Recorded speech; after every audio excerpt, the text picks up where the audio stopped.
Assalamu alaikum students. This is me Hamna Ashraf from Nishta Medical University Multan.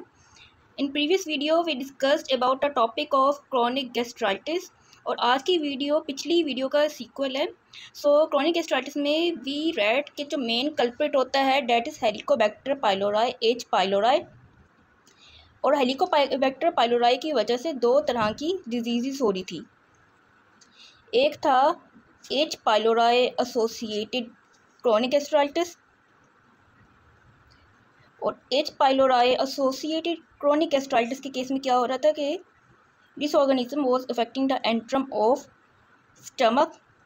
और जब ये stomach के antrum को इफेक्ट कर रहा था it was causing the hyperplasia of the G cells present in the stomach.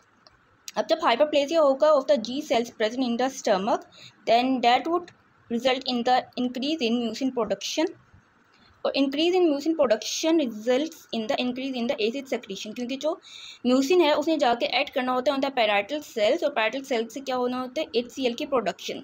So increase in HCl production results in a condition of the peptic ulcer. अब ये जो डिजीज़ है पेप्टिक अल्सर अगर हम चाहें तो ये यहीं पर ही ख़त्म हो सकती है और अगर इसको इसी पॉइंट पे ख़त्म ना किया गया then it can progress to its severe form. इसको प्रिवेंट करने के तीन तरीके हैं. तीन चीज़ों को अवॉइड करना है. वरी परेशानी होना, हरी जल्दबाजी नहीं करनी and the next one is करी कि स्पाइसी फूड जो है वो अवॉइड करना है. अगर इन तीन चीज़ों को अवॉइड कर लिया जाए तो पेप्टिक अल्सर डिजीज़ यहीं पर प्रिवेंट हो सकती है. Otherwise it can progress to its severe form. अगली जो चीज़ थी disease cause by Helicobacter pylori that was autoimmune disease. That was actually autoimmune gastritis. कि क्या हो रहा था कि antibodies was being produced against a various cells of stomach like parietal cells, chief cells and against the intrinsic factor. So as a result जब stomach के इतने सारे cells का damage हो रहा था it resulted in the gastric atrophy.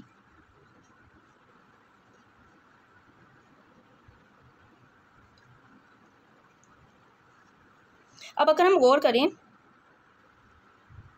Both of these are nothing but the change in the cellular environment. कि we have read कि सेल के इन्वायरमेंट में जब भी कोई चेंज आती है तो उस चेंज को रिजिस्ट करने के लिए उस चेंजिंग इन्वायरमेंट में सर्वाइव करने के लिए सेल मुख्तलिफ तरह के एडेप्टेशंस करता है. तो पेप्टिक अल्सर डिजीज़ में क्या है एसिडिक इन्वायरमेंट. गैस्ट्रिक एट्रोफी में क्या है कि सेल जो है वो डैमेज हो चुका है. तो both of these changes would result in the reprogramming of stem cells resulting in the condition of metaplasia. And what is metaplasia? Changing of one cell form to another cell form. Same would happen in the case of these diseases. कि we all know कि जो stomach की epithelium है that is simple columnar epithelium. तो होगा क्या कि यही सिंपल कोलमनर एपिथेलियम एक ऐसी फॉर्म में कन्वर्ट हो जाएगी कि इस चेंजिंग इन्वायरमेंट को रेजिस्ट कर सके and that is it would be replaced by another epithelium containing higher number of goblet cells. जितने ज़्यादा गॉबलेट सेल्स उतना ज़्यादा म्यूकस और उतनी ज़्यादा प्रोटेक्शन अगेंस्ट चेंजिंग इन्वायरमेंट. अब मेटाप्लेजिया जो है इसकी वजह से क्या होगा कि it promotes the growth of bacteria. अब ग्रोथ ऑफ बैक्टीरिया हुई तो ओवर ग्रोथ ऑफ बैक्टीरिया की वजह से बैक्टीरिया कोज करते हैं release of a cancerous substance which is known as नाइट्रोसामाइंस.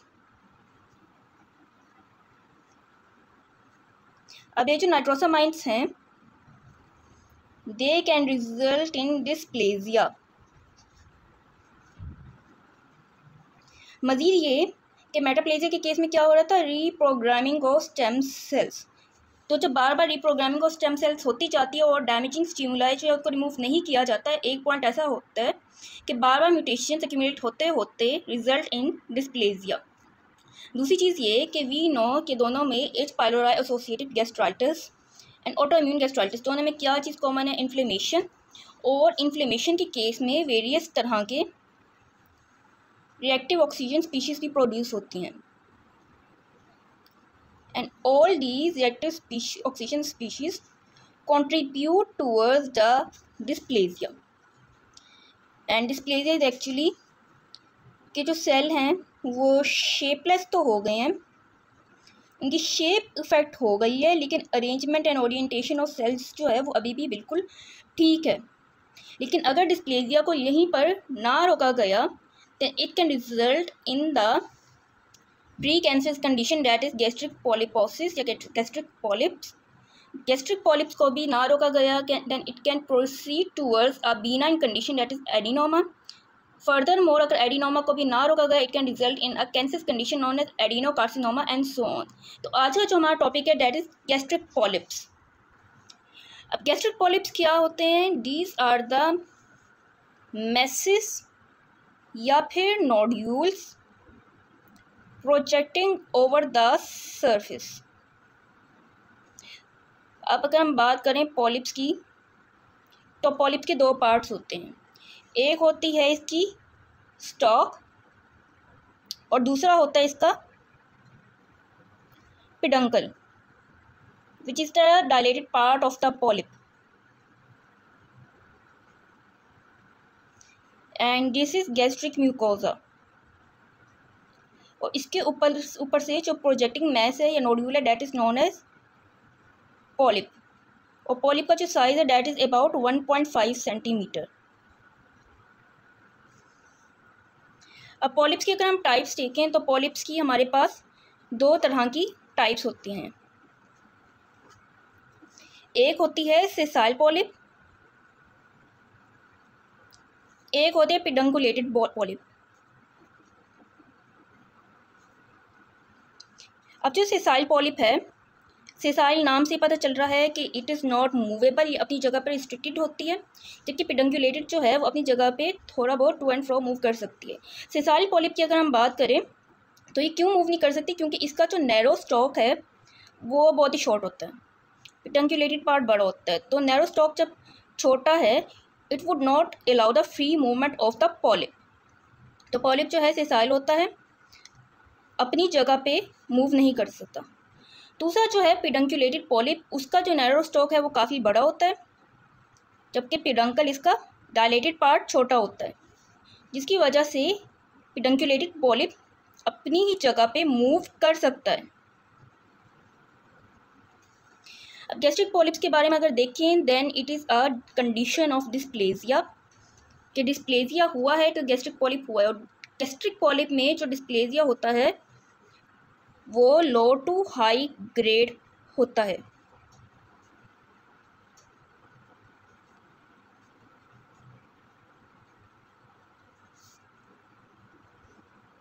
Furthermore, talking about the causes of the gastric polyp.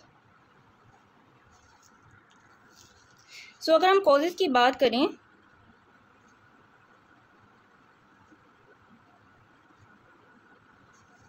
Then gastric polyps के case में हमारे पास जो कोज है that is hyperplasia.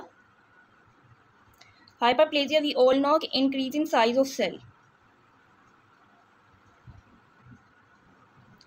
Hyperplasia means increase in number of cells due to the mitotic activity. तो होता क्या है in the case of the gastric polyps कि दिस इज गैस्ट्रिक म्यूकोजा, उसके नीचे क्या है lamina propria which is the connective tissue.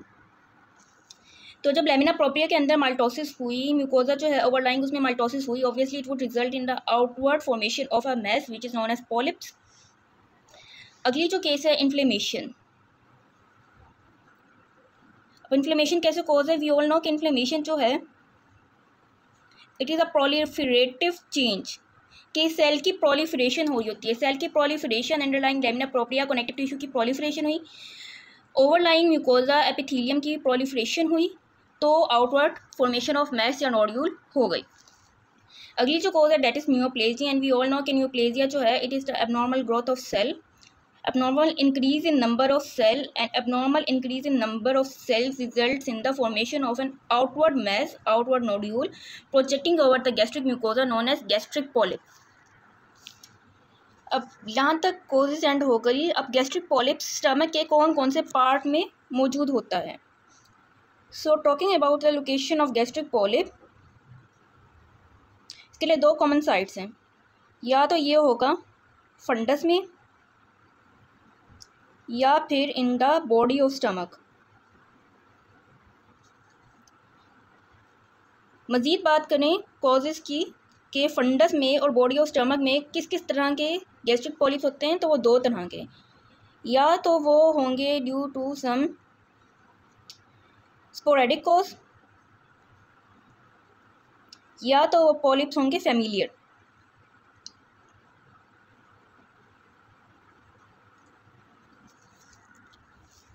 तो फैमिलियर गैस्ट्रिक पॉलिप्स के केस में क्या होगा कि फैमिलियर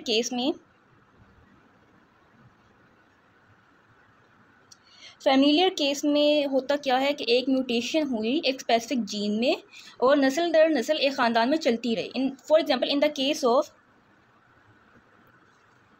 फैमिलियर एडिनोमेटस पॉलीपोसिस।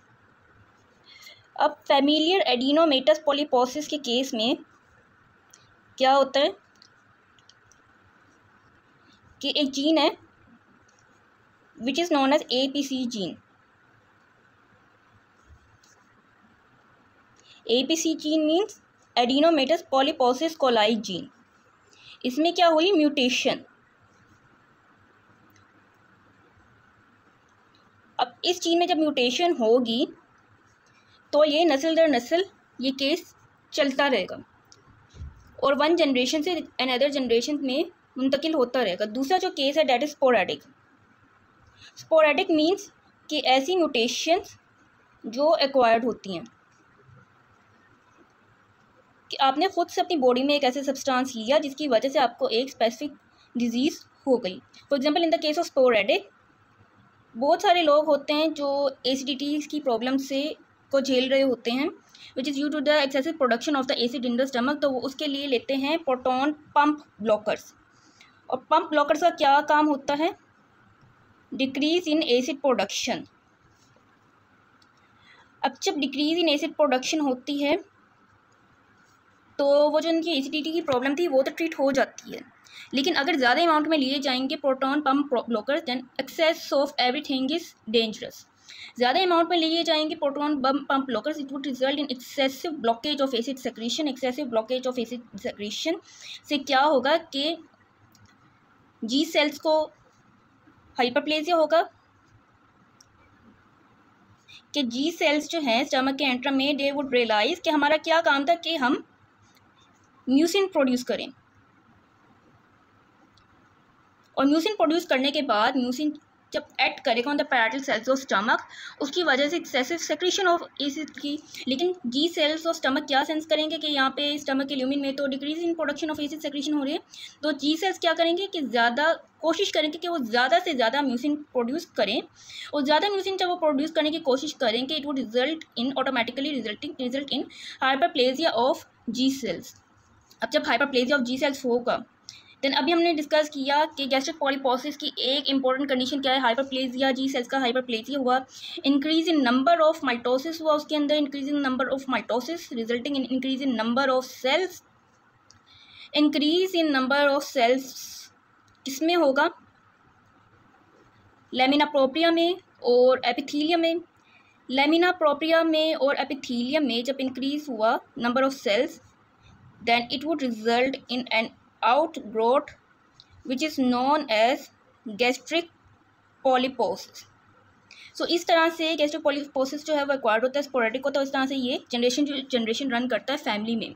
यहाँ पे एक और इम्पोर्टेंट बात है कि इस तरह की जो ग्रोथ है इसको कभी भी हम पॉलीपोसिस नहीं कहेंगे। पॉलीपोसिस के लिए दो कंडीशन मस्ट हैं कि एक नैरोसी स्टॉक हो और एक डायलेटेड पार्ट प्यूडंकल का हो।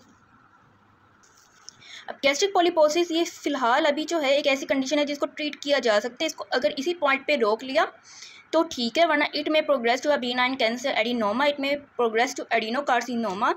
इंशाल्लाह नेक्स्ट लेक्चर में we would be discussing about the adenoma and adenocarcinoma. This was all about today's lecture. Hope you understood well. Thanks for watching.